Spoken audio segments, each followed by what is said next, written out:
Akashvani FM rainbow musical years. नमस्कार, आप सभी का स्वागत है आकाशवाणी मुंबई के FM रेनबो चैनल पर। और अब स्वच्छता ही सेवा कड़ी के अंतर्गत घरेलू प्लास्टिक कचरे का प्रबंध इस विषय पर अधिक जानकारी देने हमारे साथ जुड़ रहे हैं आनंद घोड़के। आनंद घोड़के पेशे से एक इंजीनियर है। पूरे भारत में पिछले 25 वर्षों से वो काम कर रहे हैं और अभी वर्तमान में मुंबई के यूनिसेफ इंडिया के साथ भी वो काम कर रहे हैं।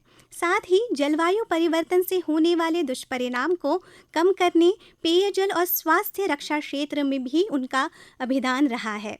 सरकारी और अंतर्राष्ट्रीय संगठनों के साथ वॉश यानी वाटर, सैनिटेशन एंड हाइजीन, जलवायु परिवर्तन और पर्यावरण स्थिरता के प्रति भी उनका विशेष योगदान रहा है। तो अब स्वागत करते हैं आनंद घोड़के।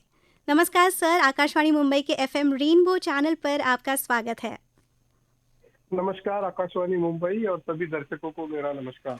Thank you so much sir, हमारे साथ जुड़े हैं और बहुत ही अच्छा विषय है स्वच्छता ही सेवा, और उससे जुड़ी हम बहुत सारी बातें करने वाले हैं। और जैसे हमने आपके इंट्रोडक्शन में ही जान लिया है कि आपने काफ़ी अंतर्राष्ट्रीय स्तर पर काम किया है और वहाँ से हम अपने घर घर पहुँचने वाले हैं, तो बातें तो बहुत सारी होने वाली है। लेकिन शुरुआत में स्वच्छता ही सेवा ये जो अभियान है उसके बारे में मैं आपसे थोड़ा जानना चाहती हूँ। जरूर रोशनी, स्वच्छता ही सेवा कैंपेन आप सभी लोगों को मालूम है कि माननीय प्रधानमंत्री जी ने 2014 में स्वच्छ भारत मिशन अभियान का कैंपेन को लॉन्च किया था और उसका मूल मुद्दा था कि भारत में स्वच्छता के प्रति लोगों की सजगता और लोगों की समझदारी बढ़े, जिससे कि हमारी स्वच्छता के अच्छे परिणाम हमें मिले और जिसका इम्पैक्ट जो है, वो जो परिणाम है वो हमारे स्वास्थ्य के ऊपर में दिखाई दे। तो इसी कड़ी में 2017 में हमारे जो राष्ट्रपिता महात्मा गांधी है, उनकी 150वीं सालगिरह जो जन्म दिन है उनका, तो अक्टूबर, तो 150th एनिवर्सरी 2017 में थी। तो उसी साल से हर साल अभी तक 17 सितंबर से 2 अक्टूबर तक अलग अलग थीम पे हर साल इस स्वच्छता ही सेवा कैंपेन को मनाया जा रहा है। शुरुआत में जैसे मैंने कहा कि 2017 में स्वच्छता ही सेवा कैंपेन को लॉन्च किया गया। उसके बाद में 2018 में जो थीम था वो स्वच्छता का थीम था। 2019 में हम देखेंगे तो प्लास्टिक वेस्ट मैनेजमेंट के बारे में थीम को दिया गया था। 2019 में जैसे प्लास्टिक वेस्ट हो गया। 2020 में कोविड की वजह से ये कैंपेन को हम लोग मना नहीं पाए थे, लेकिन मैसेजेस तो काफी गए थे क्योंकि कोविड के दौरान स्वच्छता का जो जरूरत जो थी वो हम सभी को समझ में आई थी। 2021 में हम सब लोगों ने बहुत ही अच्छी तरह से आजादी का अमृत महोत्सव मनाया था, तो वो एक थीम था। 2022 की अगर मैं बात करूं तो विजुअल क्लीनलीनेस के ऊपर में, क्योंकि 5-10 साल में जब हमने इतना काम किया तो क्या हमको ये स्वच्छता दिखाई दे रही है, इसके बारे में भी एक अच्छा सा कैंपेन 2022 में स्वच्छता ही सेवा के अंतर्गत किया गया। और पिछले साल 2023 में गार्बेज फ्री, मतलब हमारे यहाँ पे आजू बाजू में कोई भी जिसको हम कचरा कहते हैं, हम लोग उसको कचरा ना कहते, हम उसको संसाधन या रिसोर्स कहते हैं, उसके प्रति हमने स्वच्छता ही सेवा कैंपेन को पूरे देश भर में जोर शोर के साथ मनाया था। तो स्वच्छता ही सेवा एक तरह की हमको बार बार याद दिलाने का एक कैंपेन है जो 2 हफ्ते तक, मतलब एक पखवाड़े तक हर साल चलता है, जिसमें सभी लोग शामिल होने की अपेक्षाएं हैं और बहुत सारी एक्टिविटीज, गतिविधि या कृतियां हमारे देश में, गांव-गांव में, शहर-शहर में और पूरे देश में हो जाती है। ज़रूर सर, आपने 2017 से लेकर 2023 तक हर साल हमने क्या किया है पिछले 7 वर्षों में ये हमें बताया, और अब 2024 है, इस साल का विषय क्या है और जो 2 हफ्ते बहुत अलग अलग जो है कार्यक्रम किए जाते हैं, एक्टिविटीज़ किए जाते हैं, तो 2024 में क्या क्या हो रहा है और कहाँ देश में के कौन कौन से हिस्सों में ये हो रहा है।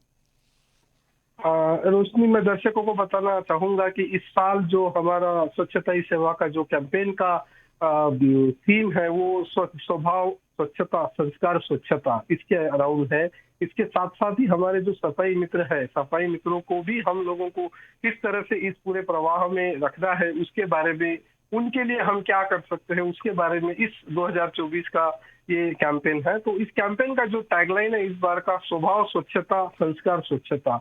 और अभी हम लोग सब जानते हैं कि हमारी संस्कृति में ही स्वच्छता के बारे में बहुत सारी चीजें कही गई है, की गई है। मैं एक आध उदाहरण देना चाहूंगा। अगर हम बात जरूर। करते हैं हमारे किसी भी धर्म क्षेत्र की, किसी रिलीजियस प्लेस की, तो वहां पे हम देखते हैं कि स्वच्छता के मायने बहुत होते। चाहे आप किसी भी धर्म के, चाहे वो मंदिर हो, मस्जिद हो, गुरुद्वारा हो या चर्च हो, आपको सफाई इतनी अच्छी दिखाई देती है।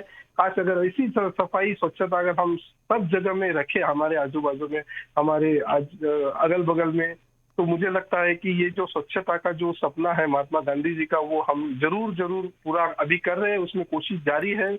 बहुत सारी चीजें हमने अभी तक अचीव की है और इसके बाद भी मुझे लगता है कि इसमें बहुत सारी चीजें करने की जरूरत है। तो मूलतः इस बार जो है वो श्रमदान के बारे में कहा गया है, स्वभाव स्वच्छता, संस्कार स्वच्छता के बारे में कहा गया है। और एक है कि स्वच्छता में जो जन भागीदारी है, जो हमारे प्रधानमंत्री हमेशा जन आंदोलन की बात करते हैं, तो मैं यही कहूंगा कि स्वच्छता में जन भागीदारी, लेकिन साथ साथ में इसमें स्वच्छता में हमारे मन की ईमानदारी भी जरूरत है। क्या बात है। और मैंने कहा सफाई मित्र सुरक्षा के बारे में भी मैंने यहाँ पे कहा।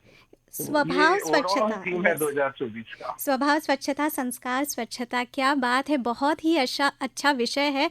2024 में ये हो रहा है और ये पूरे देश में हो रहा है। लेकिन देश में जब हो रहा है, अपने घर में होना भी उतना ही ज़रूरी है।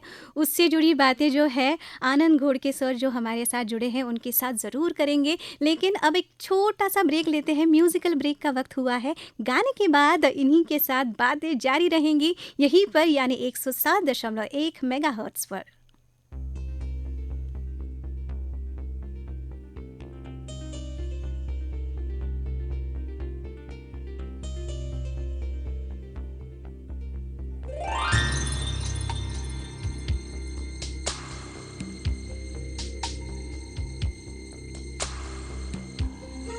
नमस्कार, आप सभी का फिर एक बार स्वागत है आकाशवाणी मुंबई के एफएम रेनबो चैनल पर।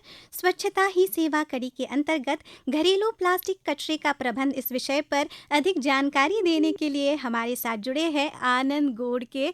आनंद सर, क्या आप अभी भी हमें सुन सकते हैं? जी हाँ रोशनी जी। सर, जैसे ही कल से हमारे श्रोताओं तक बात पहुंची है कि आपके साथ आज घरेलू प्लास्टिक कचरे के प्रबंध के बारे में बातें होने वाली है, बहुत सारे श्रोताओं का फीडबैक जो है हम तक पहुंचा है। ख़ास तौर पर अगर महिलाओं की बात करें तो उन्होंने सामने से ये बात कही है कि कई बार जाने अनजाने में प्लास्टिक का सबसे ज़्यादा इस्तेमाल हमारे घर में ही होता है।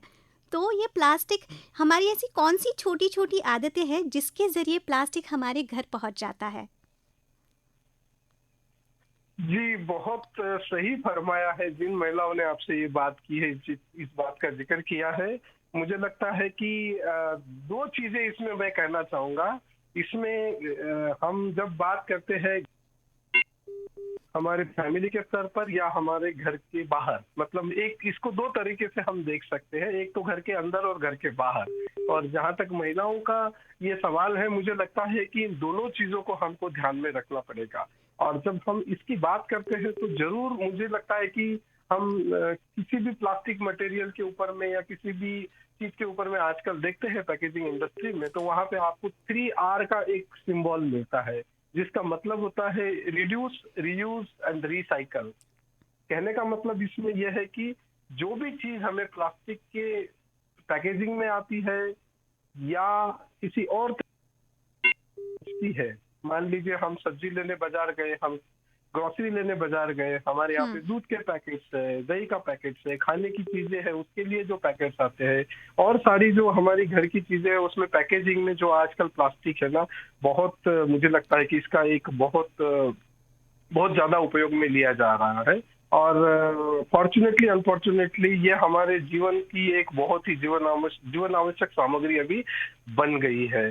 तो हम अगर इसको देखें, किस तरह से हम इसको कम कर सकते हैं घर के स्तर पर या घर के बाहर के, साथ साथ हमको ये भी देखना है कि जब हम घर में कुछ एक्शन करना चाहते हैं, वही एक्शन हमारे घर से बाहर जब हम रहते हैं तब होनी चाहिए।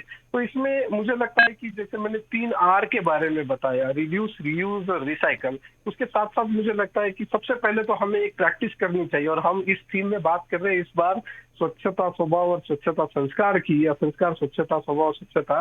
तो मुझे लगता है कि एक स्वभाव में हमको लाना पड़ेगा, जो चौथा R में यूज करना चाहूंगा यहाँ पे, जो है रिफ्यूजल। तो रिफ्यूज अगर हम क्या प्लास्टिक की बात है। चीजों हाँ। को करें, जहां तक पॉसिबल है हम इसको रिफ्यूज करें, मुझे लगता है कि हम जो आगे वाली हमारी समस्याएं या जो आगे वाली हमारी एक्शंस है, जिसमें हम रिड्यूस की बात कर रहे हैं, रीयूज की बात कर रहे हैं या रिसाइकलिंग की बात कर रहे हैं, तो बेसिकली अगर हम देखेंगे इसको, तो ये लड़ाई है। मैं मानता हूँ ये लड़ाई है हमारा स्वभाव, जिसमें हमको रिफ्यूजल वर्सेस रिडक्शन, रीयूज और रिसाइकल, तो ये एक आर के साथ साथ तीसरे आर की एक लड़ाई है। अगर हम इसको रिफ्यूज करेंगे तो मुझे लगता है कि हम लोग इसको काफी हद तक कम कर पाएंगे। जितनी हमें जरूरी है जरूर उसको हमको करना चाहिए।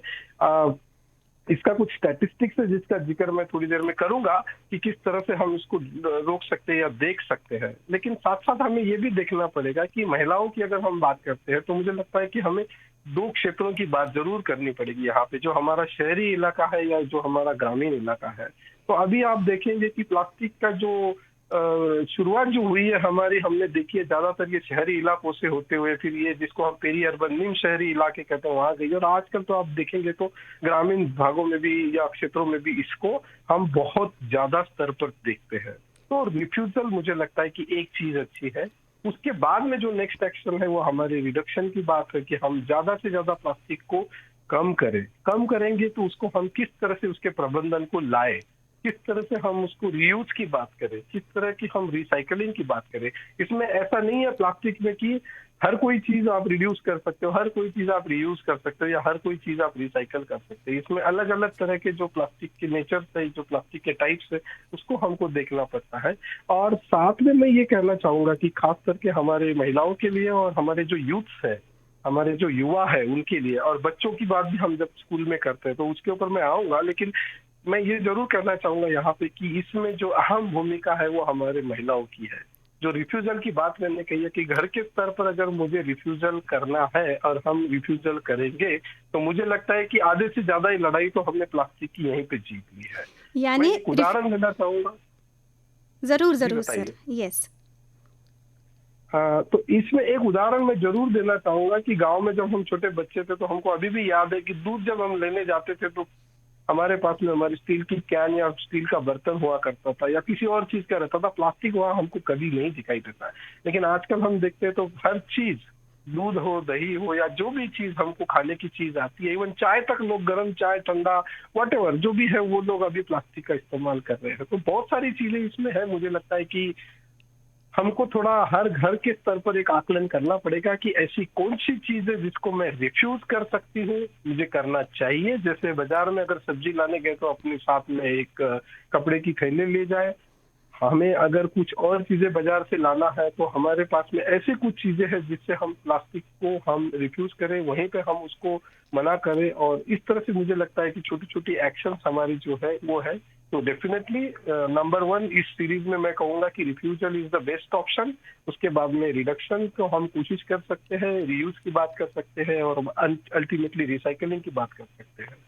तो रिड्यूस करना है, रिफ्यूज़ करना है, उसके बावजूद जैसे आज के तौर पर देखा जाए पूरी तरह प्लास्टिक को ना नहीं कर सकते, वो प्लास्टिक घर तक पहुंच ही जाता है। और अब जब घर पहुंच गया है तो ये प्लास्टिक का कचरा है, उसका प्रबंध कैसे कर सकते हैं, और जब शुरू कर दिया है उसे 100% तक हम कैसे ला सकते हैं? देखिए, इसमें एक बात मैं जरूर और कहूंगा कि देखिए, ये जो चीज है, बहुत सारे उदाहरण जो हमारे देश में है, हम विश्व स्तर पर भी देखते हैं कि प्लास्टिक के प्रबंधन की जब बात करते हैं तो इसको हम एक इंडस्ट्री की तरह देखते हैं। खास करके हमारे जो युवा है, उस युवाओं को स्टार्टअप, एक एंटरप्राइज इसमें हम बना सकते हैं। दूसरी चीज इसमें है कि जो हमारे उदाहरण है प्रबंधन के, वो उदाहरण को हम लोग अपने लोकल स्थानिक स्तर पर, उसको स्थानीय स्तर पर किस तरह से हम इसको अडॉप्ट कर सकते हैं।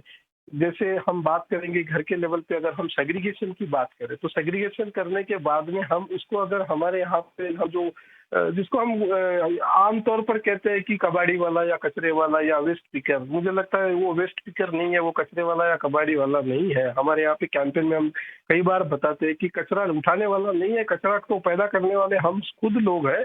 वो तो बेचारा हमारा मतलब काम करते हैं, सफाई मित्र जो हमारे हैं वो अच्छे से हमारे लिए काम करते हैं। तो मुझे लगता है कि उसका ओनस हमारे ऊपर में होना चाहिए, उसमें उसके मदद करने के लिए, प्रबंधन के लिए सेग्रीगेशन की एक जो बात हम कह सकते हैं उसको हम कर सकते हैं। उसको किस तरह से सेग्रीगेट करना है, जो रिसाइकेबल प्लास्टिक है, जो नॉन रिसाइकेबल प्लास्टिक है, जो रिड्यूसेबल प्लास्टिक है, जो रीयूज कर सकते हैं, उस प्लास्टिक को हम किस तरह से कर सकते हैं। मुझे लगता है कि ये जो उदाहरण हमारे पास में बहुत अच्छे अच्छे उदाहरण हैं, बहुत अच्छी अच्छी चीजें हम इसको बना सकते हैं, एस्थेटिक जिसको हम बढ़ा सकते हैं, हमारा वैसे रीयूज करके हम उसको यूज कर सकते हैं। तो इसमें मुझे लगता है कि जो उदाहरण, अगेन मैं यही कहना चाहूंगा, जो उदाहरण हमारे पास में है, जैसे हमारे पास कई सारे एग्जांपल है कि प्लास्टिक की रोड, जब रोड बनती है तो उसमें प्लास्टिक के ग्रैन्यूल्स का इस्तेमाल किया जाता है।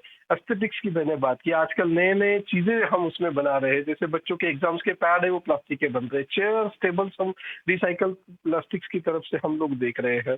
तो ये मुझे लगता है कि कुछ कुछ चीजें ऐसी है वो बहुत ही अच्छी चीजें हो रही है इसके प्रबंधन में, लेकिन अभी मंजिल बहुत दूर है। तो इसी इसी उपलक्ष्य में मैं ये कहना चाहूंगा कि हमें इन जो सक्सेसफुल एग्जाम्पल्स हैं उनसे हमको इंस्पिरेशन लेना चाहिए, हमको इससे मोटिवेशन करना चाहिए लोगों का। और मुझे लगता है कि जैसे आपने कहा कि 100% जो हमारा एस्पिरेशन होना चाहिए, तो मुझे लगता है कि ये जो हमारा इंस्पिरेशन है, मोटिवेशन है और हमारा जो एस्पिरेशन है उसको हमको और आगे वाले समय में बढ़ाना चाहिए। और साथ साथ ये भी देखना चाहिए जो 3-4 चीजें हम आर की बात कर रहे हैं उसको हर जगह में हम किस तरह से उस कॉन्टेक्स्ट में उसको हम सेट कर सकते हैं, चाहे वो रिफ्यूजल की बात हो, चाहे वो रिडक्शन की बात हो, चाहे वो रीयूज की बात हो या चाहे रिसाइकिल की बात है। प्रबंधन के लिए टेक्नोलॉजीज, बहुत सारी टेक्नोलॉजीज अवेलेबल है, बहुत सारे अप्रोचेस हमारे पास में अवेलेबल है, जिसमें सरकार की तरफ से हो या हमारे अन्य जो संस्थाएं या भागीदार है इसमें जो काम कर रहे हैं उनकी भी इसमें एक बहुत बड़ी अहम भूमिका है। तो जैसे आपने कहा मंजिल बहुत दूर है, लेकिन कम से कम 7 साल से ये अभियान चल रहा है, तो 100% ना सही लेकिन काफ़ी अच्छे स्तर पर ऐसे कितने घरों में ये जो प्रबंध किया जा रहा है, ऐसा आपका ऑब्जर्वेशन रहा है अभी तक? जी, बिल्कुल सही कहा आपने। और मैं इसको कहूंगा कि देखिए इसमें 2-3 पहलू, जैसे मैंने घर का अंदर और घर के बाहर के पहलू बताया, तो मुझे लगता है कि संस्थात्मक तौर पर, इंस्टीट्यूशनल स्तर पर इसको हम 2 तरीके से देख सकते हैं। एक तो इसमें जैसे हम सरकार की बात करते हैं तो साथ साथ में हमको समाज की भी बात करनी पड़ेगी, और सरकार के और समाज के बीच में जो सहयोग रहेगा और इसमें बाकी जो साझेदारी संस्थाएं हैं उनका भी अगर सहयोग रहेगा तो मुझे लगता है कि हमारे सफाई मित्रों के लिए ये बहुत आसान हो जाएगा, समाज के लिए बहुत आसान हो जाएगा। और जो हमारा जो सपना है कि स्वच्छ भारत की हम बात करते हैं, जहाँ पे हमें सॉलिड वेस्ट की बात, साथ में जैसे प्लास्टिक वेस्ट की हम बात कर रहे हैं, या इसके और जो मायने हैं सैनिटेशन के, जिसमें हम लिक्विड वेस्ट की मैनेजमेंट बात कर रहे हैं, तो ये सब चीजों को मुझे लगता है कि साथ साथ में करेंगे तो ये एक अच्छा स्वच्छ समाज, सुंदर समाज हमको देखने को मिलेगा। और इसके जो मुझे लगता है उदाहरण हम देख सकते हैं कि वेस्टर्न कंट्रीज में हम जाते हैं तो इसको किस तरह से मैनेज किया जाता है, और वो हमको उनके वहाँ के लोगों के स्वभाव में ही प्रतीत होता है। तो अल्टीमेटली जो थीम है इस साल का स्वच्छता ही सेवा, जो स्वभाव स्वच्छता और संस्कार स्वच्छता, उसी के बारे में फिर हम उसी चीज पर वापस आ जाते हैं। ज़रूर सर, उसी चीज़ पर फिर वापस लौट कर आना है, लेकिन अब गाना सुनेंगे। गाने के बाद ठीक 1 बजे होंगे समाचार, और समाचार के बाद स्वच्छता ही सेवा। इस पर और बातें करने के लिए आनंद घोड़ के हमारे साथ बने रहेंगे। तो आप भी बने रहो और सुनते रहो आकाशवाणी मुंबई का FM रेनबो चैनल। दोपहर के ठीक 1:05 हो रहे हैं और अब सभी का फिर एक बार स्वागत है आकाशवाणी मुंबई के FM रेनबो चैनल पर। मैं हूँ रोशनी और आज रविवार के दिन FM रेनबो पर बातें हो रही है स्वच्छता ही सेवा कड़ी के अंतर्गत घरेलू प्लास्टिक कचरे के प्रबंध, इस विषय पर और अधिक जानकारी देने के लिए हमारे साथ जुड़े हैं आनंद घोड़के, जो पेशे से एक इंजीनियर है और पूरे भारत में पिछले 25 वर्षों से काम कर रहे हैं। साथ ही उनका जिंदगी का नारा ही बन गया है स्वच्छता ही सेवा। आनंद सर, आपका फिर एक बार स्वागत है आकाशवाणी मुंबई के FM रेनबो चैनल पर।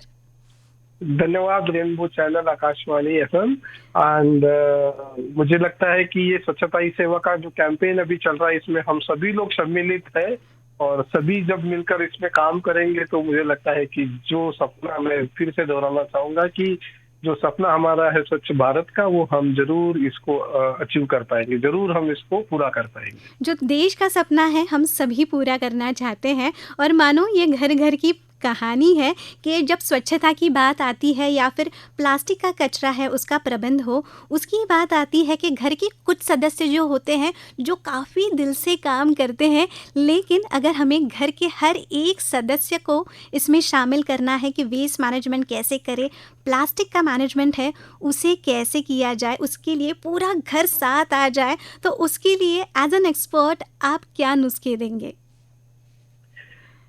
इसमें मैं ये कहना चाहूंगा कि हर घर में, एक परिवार में अलग अलग लोग हैं। जैसे हम अगर महिलाओं की बात करें, पुरुषों की बात करें, बच्चों की बात करें, युवाओं की बात करें, तो हर एक अपने अपने अलग अलग नीड्स है। और अलग अलग जो हमारी नीड्स है उसी हिसाब से हम देखते हैं कि प्लास्टिक का जो एंट्री हमारे घर में होता है वो उसी हिसाब से होता है। जैसे अगर हम हमारे किचन की बात करें तो हमको जो सब्जी आती है, हमारे यहाँ पे जो दूध आता है, बाकी जो खाने पीने की चीजें आती है, उसका सीधा एंट्री जो है वो आपके किचन में होता है। इसके साथ साथ जो आपके कॉस्मेटिक्स वाली जो चीजें हैं उसका शायद मुझे लगता है कि एंट्री आपका शायद आपके बाथरूम या चाहे आपके जो लिविंग रूम्स है उसमें होता है। जैसे कोई चीजें हम शोकेस के लिए लाते हैं तो उसके लिए पैकेजिंग की जो आइटम्स आते हैं उसके साथ साथ प्लास्टिक भी हमारे घर में आ जाता है। तो अब इसमें जो मुझे लगता है कि आपने बहुत सही कहा रोशनी, इसमें कि इसमें हर सदस्य का योगदान, उसका महत्व उनको समझना जरूरी है। हर सदस्य ने इसमें सम्मिलित होना जरूरी है। अब इसके लिए हम क्या कर सकते हैं, इसके लिए हम थोड़ा समझने की कोशिश करेंगे कि हमारे परिवार के जो सदस्य हैं उसमें हर सदस्य का क्या रोल, क्या रिस्पॉन्सिबिलिटी हो सकती है।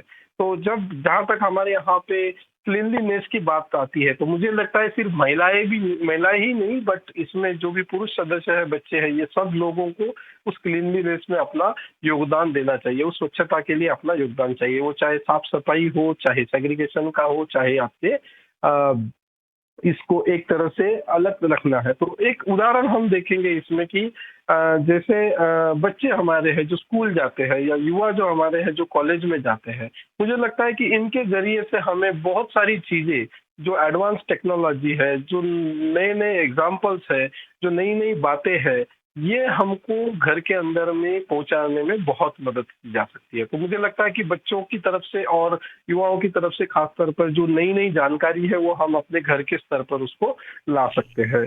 जहां तक महिलाओं की बात है, मैंने पहले भी कहा था कि हर प्लास्टिक की चीज को रिफ्यूज करने की कोशिश अगर वो महिलाएं करती है, क्योंकि हम देखते हैं कि woman is a backbone of our family system. हमारे परिवार का एक बहुत बड़ा अहम सदस्य है महिलाएं, और उन्होंने अगर मान लीजिए चाहे वो हमारी दादी हो, नानी हो, हमारी माँ हो, हमारी बहन हो, हमारी बुआ हो, जो भी है, तो उनका एक बहुत अहम भूमिका इसमें। और मुझे लगता है कि उन्होंने अगर किसी चीज को ठान लिया कि मुझे इस चीज को रिफ्यूज ही करना है, तो मुझे लगता है वो बहुत प्राइमरी रिस्पॉन्सिबिलिटी अगर महिलाएं लेती है, तो मुझे लगता है जैसे मैंने कहा कि आधे से ज्यादा समस्या तो हम वहीं पे उसको रिजॉल्व कर सकते हैं, या आधे से ज्यादा लड़ाई हम वहां पे जड़ सकते हैं। तो जहां तक महिलाओं का, मुझे लगता है कि जो चीज जरूरी नहीं है, जो चीज का अल्टरनेटिव हमारे पास में है, जो चीज का सब्स्टिट्यूट हमारे पास में है, उस चीज को अपनाएं और प्लास्टिक को हम ज्यादा से ज्यादा समय पर उसको रिफ्यूज करें। जहां तक हमारे पुरुष है, जहां तक हमारे ये बड़े बच्चे हैं, युवा है, मुझे लगता है कि इनका भी एक रोल इसमें ये है कि सेग्रीगेशन जब हम करते हैं तो किस तरह से वो सेग्रीगेशन होना चाहिए, किस तरह का प्लास्टिक है, किस तरह का उसको हम अलग अलग रख सकते हैं, ये वो जिम्मेदारी वो निभा सकते हैं। तो उदाहरण के तौर पर अगर हम किसी चीज की बात करते हैं, जो मान लीजिए कि कोई प्लास्टिक पेट बोतल हमारे घर में आती है, हम जो पानी पीते हैं आजकल पैकेज ड्रिंकिंग वाटर हमारे पास में आता है, तो हम उसमें भी आप देखते हैं कि उसको एक ढक्कन रहता है जो रिसाइकलेबल होता है। बाकी जैसे पेट की कुछ बोतल्स ऐसी है जो नॉन रिसाइकलेबल होती है, तो इसको हम सेग्रीगेट कैसे करें? सभी सदस्यों ने, मुझे लगता है कि इसके बारे में थोड़ा सा अगर ध्यान देंगे और अपने परिवार के स्तर पर अगर इसको अलग अलग रखते हैं, तो उसको मुझे लगता है कि उसका घर के लेवल पे हम उसको प्रबंधन की व्यवस्था कह सकते हैं। लेकिन हमको यहाँ तक ही रुकना जरूरी नहीं है। जैसे मुंबई जैसे बड़े शहरों में आजकल बहुत शहर है जहाँ पे आजकल हम देखते हैं कि कॉलोनी या सोसाइटी सिस्टम हमको देखने को मिलती है। तो मान लीजिए कि मैं अगर किसी बिल्डिंग में मुंबई में रहता हूँ और मेरे घर में अगर इसका सेग्रीगेशन हो रहा है और बाकी लोग अगर उसको नहीं कर रहे हैं, तो एक तो उससे शायद हमको डिमोटिवेशन मिलने की संभावनाएं ज्यादा है। तो मुझे लगता है कि हमारे घर के साथ साथ जो बाजू हमारे आस नेबर्स पड़ोस है में। उनको भी हम यस। बता सकते हैं कि आप भी इसको इस तरह से करें, तो ताकि पूरे बिल्डिंग के अंदर में अगर इस तरह से हम हर परिवार के स्तर पर अगर करेंगे तो एक अच्छा सा व्यवस्था वहाँ पे बन सकती है। दूसरी चीज इसमें जो सोसाइटीज है, जो बिल्डिंग की सोसाइटीज है, मैनेजमेंट कमिटीज है, उनका भी एक बहुत बड़ा रोल इसमें है, क्योंकि हम देखते हैं कि हमारे कॉरपोरेशन की तरफ से इसके बारे में कई बार लोगों से अपील की गई है कि आप सेग्रीगेशन को प्रैक्टिस कीजिए। वेट वेस्ट, ड्राई वेस्ट, और ड्राई वेस्ट में भी अलग अलग वेस्ट है, उसको भी आप अलग कर सकते हैं। तो उसको आपको इकोनॉमिक वैल्यू भी है। नॉट ओनली इकोनॉमिक वैल्यू, मैं ये भी कहूंगा कि घर के स्तर पर अगर प्लास्टिक को हम अच्छे से प्रबंधन करेंगे तो जो इसकी एंट्री हमारे फूड चेन में है, वो फूड चेन में होने वाली, जिसके बहुत ही परिणाम घातक है हमारे हेल्थ की, हमारे जो परिवार का जो स्वास्थ्य है उसके हिसाब से। एक चीज आजकल सुनने में आती है, कई सारी अंतर्राष्ट्रीय संस्थाएं इसके, मुझे लगता है कि यूएनईपी का एक रिपोर्ट है जिसमें ये कहा गया है कि कुछ सालों के बाद में समुद्र के अंदर में मछलियां कम और प्लास्टिक ज्यादा रहेगी। तो ये आने वाला समय मुझे लगता है कि बहुत खतरनाक हमारे लिए साबित हो सकता है। पूरा इकोसिस्टम इको बैलेंस हो सकता है। तो इसकी शुरुआत जैसे मैंने कहा है कि अपने को अपने घर के स्तर से ही इसको अगर हम करें। पहली बात तो यह है कि उसको एंट्री ना मिले, रिफ्यूजल हो, ताकि प्रबंधन फर्दर मैनेजमेंट में हमको उसको अच्छा सा इजी हो जाए, वो वाला जो मैनेजमेंट है। तो ये मुझे लगता है कि मोटा मोटा स्तर पर हमको घर के लेवल पे करना चाहिए। हर एक को हमको इसमें सम्मिलित कर लेना चाहिए। या हर एक को शामिल होना ज़रूरी है, लेकिन बार बार आपकी बातों से यही समझ आ रहा है कि महिलाओं को और साथ ही जो हमारी देश की युवा है, आने वाली पीढ़ी है, अगर हम उन्हें जागरूक कर पाए, उन्हें जो है मोटिवेट कर पाए, जो हमने एक सपना देखा है स्वच्छ भारत का, वो आगे जाकर ज़रूर पूरा हो सकता है। जी जी। देश का सपना, जो देश का सपना है हमने देखा है, वो आज नहीं तो कल ज़रूर पूरा होगा। लेकिन अब वक्त हुआ है गाने का। चक दे इंडिया फिल्म से गाना सुनते हैं आकाशवाणी मुंबई के एफएम रेनबो चैनल पर, और गाने के बाद फिर यही मिलना है, यानी 107.1 मेगाहर्ट्ज़ पर। आकाशवाणी FM रेनबो आकाशवाणी मुंबई के एफएम रेनबो चैनल पर बातें हो रही है स्वच्छता ही सेवा से जुड़ी, और हमारे साथ जुड़े हैं इंजीनियर आनंद घोड़के। इनके साथ हमने पिछले कई सालों से हमारे भारत देश में कैसे अलग अलग अभियान हो रहे हैं, फिलहाल आसपास हमारे क्या क्या आयोजन किया जा रहा है, कैसे नए टेक्नोलॉजी के साथ हम कोई भी कचरा हो या फिर जो खास तौर पर प्लास्टिक कचरा है उसका प्रबंध कैसे कर सकते हैं, इसके बारे में हमने उनसे जानकारी प्राप्त की है, और वो अभी भी हमारे साथ जुड़े हैं। तो आनंद घोड़के सर, मैं आपसे जानना चाहती हूँ, बातें तो हो रही है और जैसे हमें पता है कि ये हमारी परंपरा का हिस्सा रहा है कि स्वच्छता ही हमारा जीवन है, और जो कचरा है उसका प्रबंध भी घर पर सही होना ज़रूरी है, और पिछले 7 सालों से आपने कहा ये हमारा अभियान भी बन गया है। लेकिन अगर 2024 की बात करें तो प्लास्टिक का इस्तेमाल और उसके कचरे का प्रबंध जो है उसको लेकर वास्तविकता क्या है, रियलिटी क्या है, क्योंकि बातें तो बहुत हो रही है। जी, बातों बातों में ही मैं बताना चाहूंगा। मैंने आपका सवाल भी अभी पूछा जिसमें एक कारण जो बताया गया है कि हमको प्लास्टिक प्रबंधन क्यों कर, तो मुझे लगता है कि मैं ये प्लास्टिक क्या है इसके बारे में तो मैं अभी बताऊंगा नहीं। मैं दर्शकों को अपील करूंगा कि आप थोड़ा सा इसके ऊपर में रिसर्च कीजिए कि प्लास्टिक की उत्पत्ति कब शुरू हुई है, कब ये स्टार्ट हुआ है, क्यों इसको पॉलीमर कहा जाता है, कुछ पार्किंसन की बात उसमें कही जाती है। तो मुझे लगता है कि ये मैं दर्शकों के ऊपर में छोड़ता हूँ, क्योंकि आजकल बहुत सारे रिसोर्सेस हमारे पास है जिसको हम कहते हैं कि एक हमारा जो जिज्ञासा होती है कि हमको जानना चाहिए कि प्लास्टिक का मीनिंग क्या होता है, प्लास्टिक क्या होता है। साथ साथ में मैं ये भी बताना चाहूंगा कि जिस संस्था के साथ में मैं जुड़ा हुआ हूँ, यूनिसेफ, जो विश्व स्तर पर महिलाओं और बच्चों के लिए काम करती है, उसमें अभी रिसेंटली एक special focus session climate change और चिल्ड्रन, बच्चों के ऊपर क्लाइमेट चेंज का, जलवायु परिवर्तन का क्या प्रभाव पड़ता है, इसके ऊपर में एक स्पेशल सेशन अभी एग्जीक्यूटिव बोर्ड यूनिसेफ के द्वारा आयोजित किया गया था। जानकारी के लिए मैं बताना चाहूंगा कि पूरे विश्व में लगभग 1 बिलियन बच्चे, जो पूरे दुनिया के बच्चों के पॉपुलेशन का आधा हिस्सा है, ये जो क्लाइमेट चेंज है, ये जो जलवायु परिवर्तन है, उसकी वजह से ये प्रभावित हो रहे हैं। उसके ऊपर में उसके नेगेटिव इम्पैक्ट्स बच्चों के ऊपर में हो रहे हैं। ये एक आकलन है। साथ साथ में मैं ये भी कहना चाहूंगा कि जो भी विश्व की अलग अलग सरकारें हैं, और खासतौर पर मैं गवर्नमेंट ऑफ इंडिया है या हमारा जो महाराष्ट्र सरकार है, इनको बधाई इसलिए भी देना चाहूंगा कि बहुत अच्छे अच्छे पॉलिसीज और बहुत अच्छे अच्छे कैंपेन्स जो अभी स्वच्छता ही सेवा जैसा कैंपेन है हमारे देश में, हमारे राज्य में, हमारे गाँव में, शहरों में चल रहा है। तो इसलिए मुझे लगता है कि इस कैंपेन में सभी लोगों ने सम्मिलित होना चाहिए।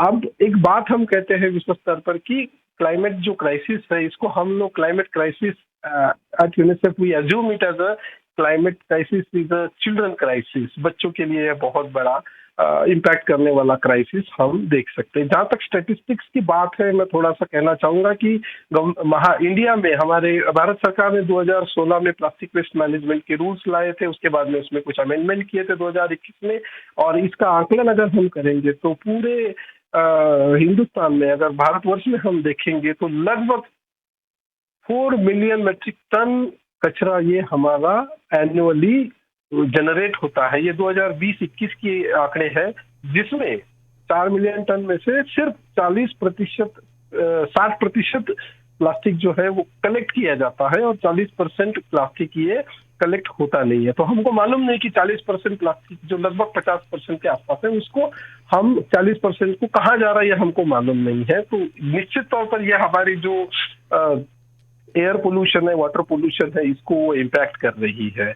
दूसरी चीज है, जो 60% कलेक्ट होता है उसमें भी हम लोग लगभग 30% को हम रिसाइकल कर पाते हैं, बाकी इसको हम कर नहीं पाते हैं। जहाँ तक महाराष्ट्र की बात है, महाराष्ट्र में अगर हम देखेंगे तो 2020 के आकलन के हिसाब से आई थिंक सालाना शहरी क्षेत्रों में एक आदमी लगभग 5 से 5.25 किलोग्राम ऑफ प्लास्टिक जनरेट करता है, और वही अनुपात अगर हम देखेंगे तो ग्रामीण इलाकों में ये लगभग 3 से 3.5 kilogram per capita per year है। तो ये बहुत बड़ी संख्या में प्लास्टिक का जनरेशन हो रहा है, और उसी संख्या में हमको और उसी अनुपात में हमको इसको प्रबंधन करना चाहिए। तो जैसे मैंने कहा कि हमारी सरकारों ने बहुत अच्छी योजनाएं इसमें लाई है। स्वच्छ भारत मिशन ग्रामीण और अर्बन 2 में प्लास्टिक प्रबंधन की हम बात कर रहे हैं। इसके लिए बहुत सारे अलायंसेस बने हैं, पार्टनरशिप्स बनी हुई है, अलग अलग संस्थाएं इसमें जुड़ी है, चाहे वो नॉन गवर्नमेंटल ऑर्गेनाइजेशन है, सिविल सोसाइटी ऑर्गेनाइजेशन है।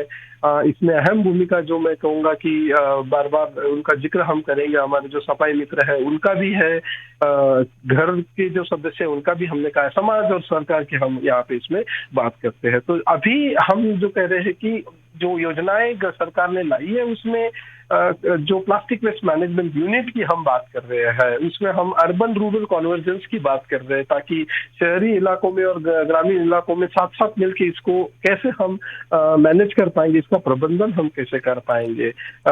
जैसे हम इसमें कहते हैं कि रिसोर्स रिकवरी फैसिलिटी सेंटर्स भी है, जिसको हम MRF या मटेरियल रिकवरी फैसिलिटी की बात करते हैं। जहाँ तक मैन्युफैक्चरिंग इंडस्ट्री है, वहाँ पे हम एक्सटेंडेड प्रोड्यूसर रिस्पॉन्सिबिलिटी बात करते हैं, जिसमें जो प्लास्टिक जनरेट होता है उसको बायबैक कैसे किया जा सकता है। और आजकल आप देखेंगे कई सारे प्रोडक्ट्स के ऊपर में आपको ये चीज दिखाई मिलती है कि ये प्लास्टिक इसी शहर में या इसी राज्य में आप इसको कंपनी को वापस बेचा जा सकता है, ताकि उसको वो रिसाइकल करके फिर से उसको उपयोग में ले जा सकते हैं। एक और मैं यहाँ पे जोड़ना चाहूंगा कि हमारा जैसे यूनिसेफ के माध्यम से महाराष्ट्र में हम लोगों ने एक माइका प्लेटफॉर्म दिया है, जिसमें कई सारे यूथ जुड़े हुए हैं, युवा जुड़े हुए हैं। तो mica stands for Maharashtra youth for climate action. तो जो युवा है उनको हम इस प्रभाव में कैसे लेके आएंगे, और आने वाले समय में आने वाले जिस तरह से इम्पैक्ट ज्यादा हो रहा है उसी तरह से उसी अनुपात में या उससे ज्यादा अनुपात में हम अगर काम करेंगे, युवाओं को, बच्चों को साथ में लेके, महिलाओं को का साथ में लेंगे, तो प्रबंधन में बहुत मदद हमको मिलेगी। जहां तक सिचुएशन की बात, मुझे लगता है जैसे मैंने पहले भी बताया कि काफी अच्छा प्रोग्रेस हम लोगों ने किया हुआ है। मैं यही कहना चाहूंगा कि कहा जाए तो प्रोग्रेस बहुत अच्छी है, देखा जाए तो अच्छी भी नहीं है, लेकिन सुधार हुआ है और सुधार की संभावनाएं बहुत है। जानकारी लोगों तक पहुंची है, कृतियां भी हो रही है, लेकिन अभी बहुत कुछ बाकी है। हमको स्वच्छता को, वी हैव टू टर्न, हमारे स्वच्छता को हमारा जीवन का एक लक्ष्य, जीवन का एक, जैसे महात्मा गांधी जी ने कहा था कि sanitation should be a way of life. तो यस सर, बहुत जैसे सारी आपने कहा, संभावनाएं हैं। वास्तविकता तो बता रही है कि सुधार हुआ है, लेकिन बहुत ज़्यादा सुधार होने की आवश्यकता है इस स्तर पर कि प्लास्टिक का पूरी तरह उपयोग बंद करना चाहिए। इस स्तर पर हम पहुंच गए हैं। इससे जुड़ी और भी बातें करनी है, लेकिन अब वक्त हुआ है गाने का। गाने के बाद होंगे समाचार और ऐसी ही और जानकारी हमें और भी जाननी है। उसके लिए बस बने रहो 107.1 मेगाहर्ट्ज़ पर।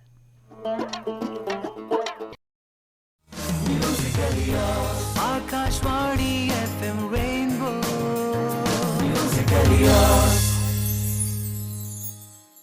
आकाशवाणी के एफएम रेनबो चैनल पर आप सभी का फिर एक बार स्वागत है। कार्यक्रम चल रहा है हिट एंड हॉट, रोशनी आपके साथ है और आज बातें हो रही है स्वच्छता ही सेवा, रूसी के साथ घरेलू प्लास्टिक कचरे का प्रबंध, इस विषय पर। और हमारे साथ जुड़े हैं आनंद घोड़के, जो पेशे से इंजीनियर है और अंतर्राष्ट्रीय स्तर पर वो स्वच्छता से जुड़ी सेवा कई सालों से कर रहे हैं। और 12:30 से हमारी बातें हो रही है। तो आनंद सर, अब तक बातों बातों में आपने बहुत बार बता दिया है कि प्लास्टिक का इस्तेमाल कम करना क्यों ज़रूरी है और किस तरह वो हम कम कर सकते हैं। लेकिन आम जनता भी जो है कोशिश अपने तरीके से पूरी करती है कि कम से कम प्लास्टिक का उपयोग किया जाए। लेकिन कुछ चीज़ें ऐसी होती हैं जहाँ पर हमें लगता है कि कोई विकल्प नहीं है। लेकिन मैं आपसे जानना चाहती हूँ कि प्लास्टिक के लिए ऐसे कौन कौन से विकल्प हमारे पास है। जी, जरूर मैं कहना चाहूंगा उस बारे में। साथ में ये चीज मैं दर्शकों को बताना चाहूंगा कि हम, जैसे पिछला सवाल में मैंने बताया था कि प्लास्टिक क्या है, इसके ऊपर में हर एक की जिम्मेवारी है कि उसको समझ ले कि प्लास्टिक क्या होती है।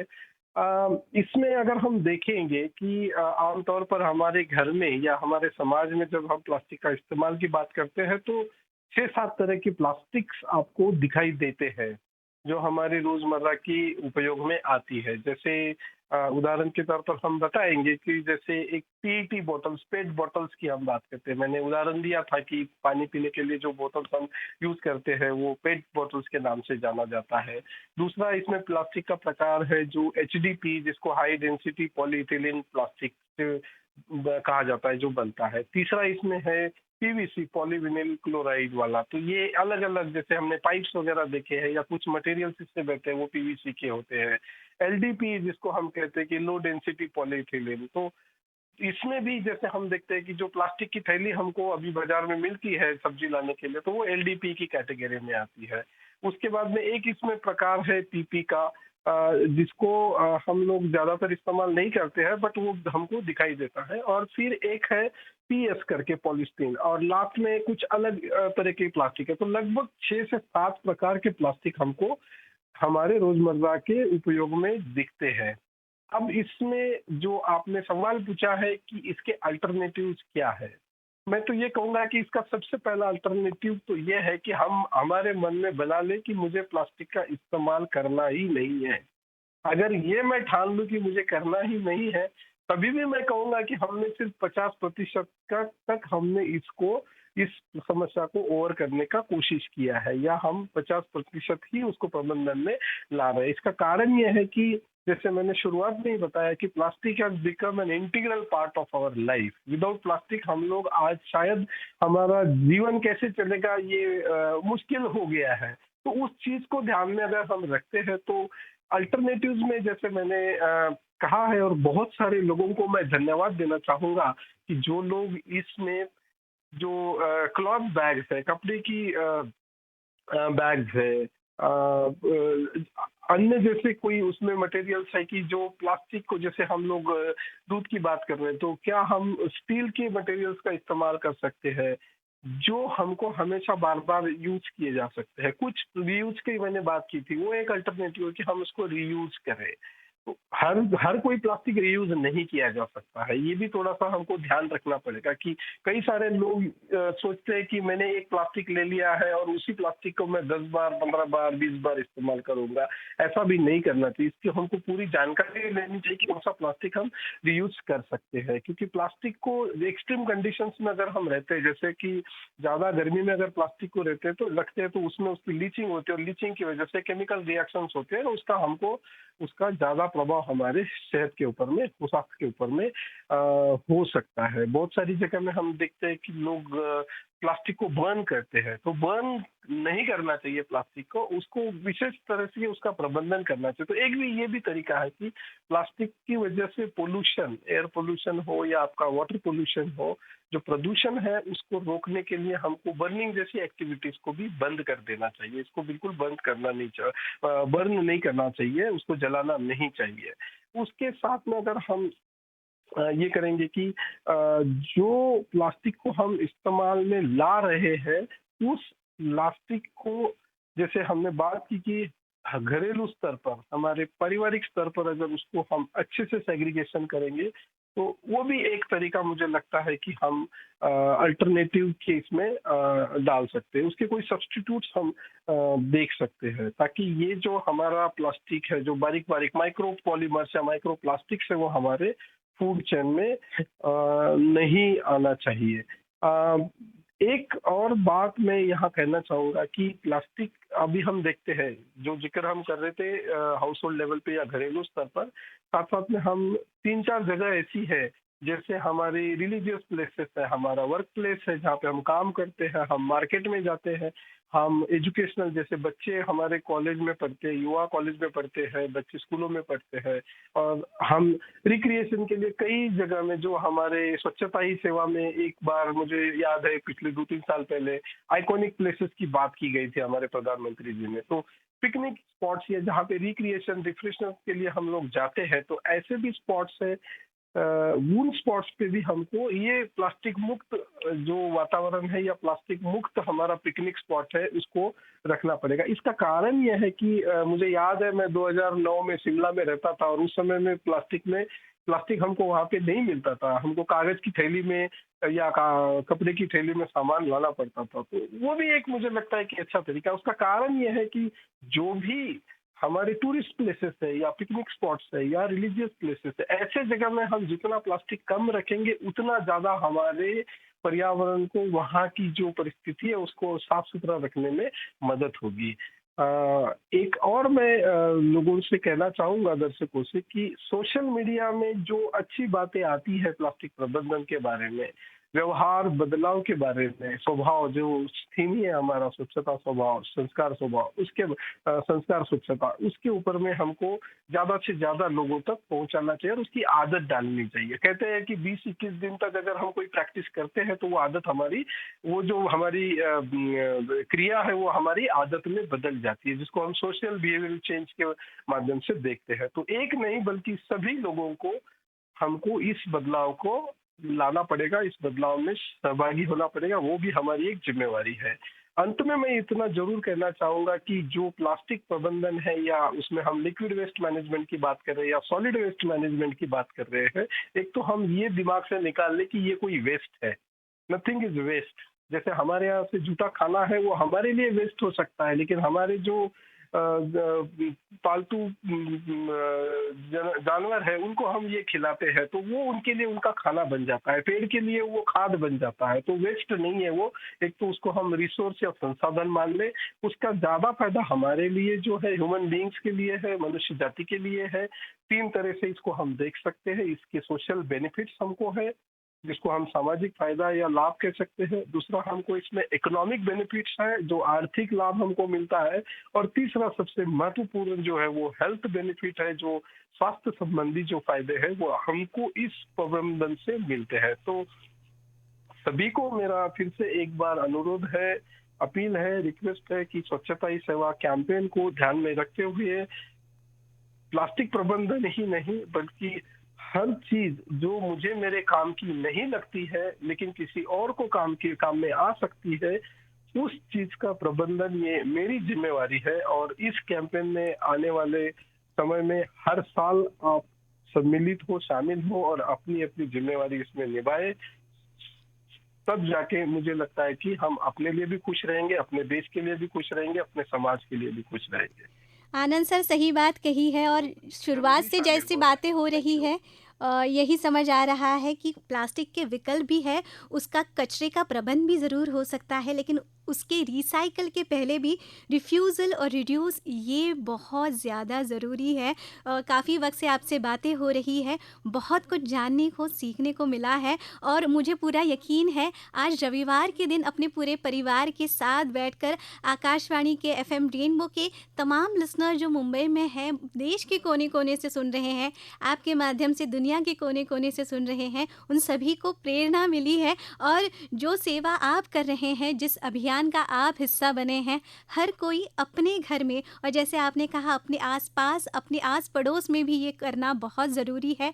तो जितनी सारी बातें आपसे जानने मिली है, हम सभी को प्रेरणा मिली है और थैंक यू सो मच कि आप हमसे जुड़े, इतनी सारी बातें जो है हमें बताई। जानकारी आपके पास बहुत सारी है, अनुभव बहुत सारा है और वो हम तक आपने अपनी बातों के ज़रिए जो है पहुंचाया। इसलिए एफएम रेनबो की पूरी टीम की तरफ से, पूरे चैनल की तरफ से और हमारे सारे श्रोताओं की तरफ से आपका बहुत बहुत धन्यवाद।